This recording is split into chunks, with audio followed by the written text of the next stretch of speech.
next Thursday. 13th to the 16th. Should we go? Yes. Alpha News was all over this story. Apparently, the White House has singled out St. Paul and St. Paul's politicians for not protecting communities from violent, illegal immigrants. This was in a memo today. And we learned that the memo highlighted Immigration and Customs Enforcement recent arrests of sexual predators in St. Paul, including a Sudanese national convicted of rape of a victim under 13, a Mexican national convicted of criminal sexual conduct against a victim under 14, and a Laotian national convicted of child endangerment and criminal sexual conduct against a victim under 13. It then calls out Minnesota Attorney General Keith Ellison, St. Paul Mayor Melvin Carter, and St. Paul City Council Vice President Hua Jong Kim for their comments on Trump's immigration policies.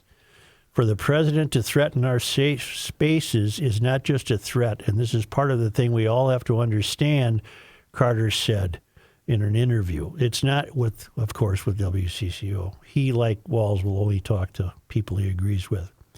It's not just a threat against immigrants in our community. It's a threat against every single member of our community because that makes the fabric of our community less safe. What he's talking about is the presence of ICE and the White House determination to deport illegals. Ellison warned law enforcement they could risk significant civil liability if they enforce immigration detainers.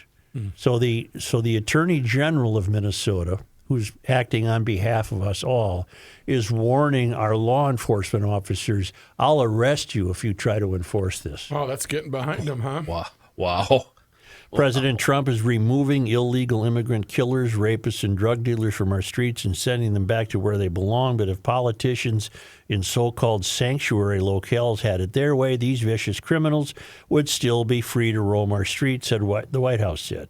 Mayor Carter said this rhetoric from the White House makes law-abiding neighbors afraid to go to school, attend church, or even call 911. Well, I don't know if that's true or not.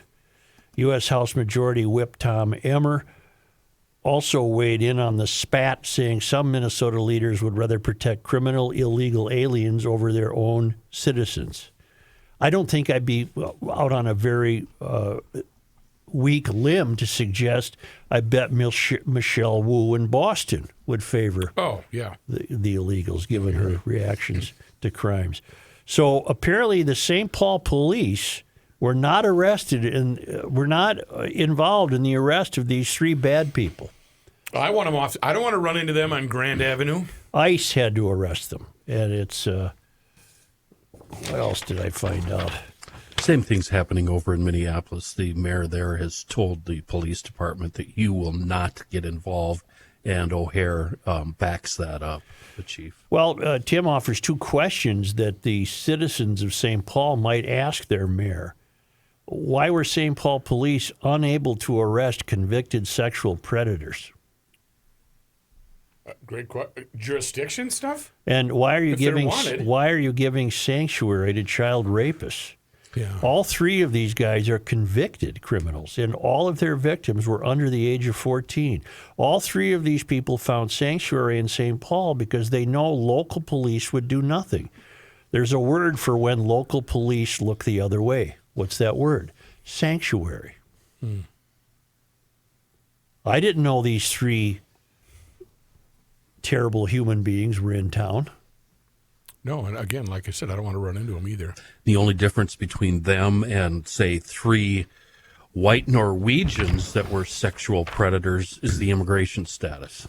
Joe, correct? did you? Right. And you'd arrest the three Norwegians. Right. Did you say all three victims were under the age of 14? That's what I said. Yeah. Wow. I think it should be at the top of Carter's list to get those people out of town. Kenny, I saw the quotes from Fry. I did not know O'Hara backed him. Why? Is it just to... I don't understand. He doesn't that. say why. The quote is, as for cooperation with ICE, the answer is no. Minneapolis Police Chief Brian O'Hara said. The department's internal policy clearly states that MPD will not be involved in the enforcement of federal immigration law. So even if they're criminals. And just last year, ICE arrested a terrorist, an al-Shabaab terrorist who snuck in 2023 in Minneapolis.